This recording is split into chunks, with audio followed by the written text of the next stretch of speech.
మంత్రి పొన్నం ప్రభాకర్ సార్ మనకు హామీ ఇచ్చారు. రేపు హైదరాబాదులో మన లీడర్స్ ని కలవమని చెప్పారు. పొన్నం ప్రతినిధి రాజన్న సిరిసిల్ల ధర్నాకి పంపి చరవాణి ద్వారా తెలియజేశారు. అందరికి నమస్కారం. రాగా చూసినప్పుడు సిరిసిల్ల జిల్లా కలెక్టర్ కూడా మా ఫ్యామిలీ అందరు కార్లో ఉండేవాటి ఆపలే లేదా ఆగి మీతో మాట్లాడొచ్చేది ఉండే వెంటనే ఫోన్ చేసి మామూలు పంపినా.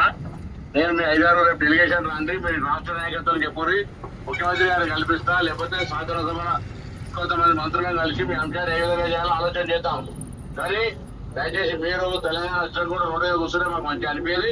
సమస్య ఉంది, పరిష్కారానికి ఏదైనా ఆలోచన చేద్దాం, కూర్చొని మాట్లాడదాం. అందరికీ నమస్కారం.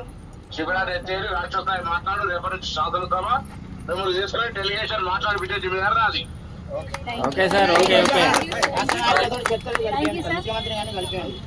కల్పిస్తామని చెప్తున్నా. నేనే అంటున్నా కదా, ఒక 4-5 50-60 మంది కష్టం, 5 మందిని కల్పించే బాధ్యత నాది.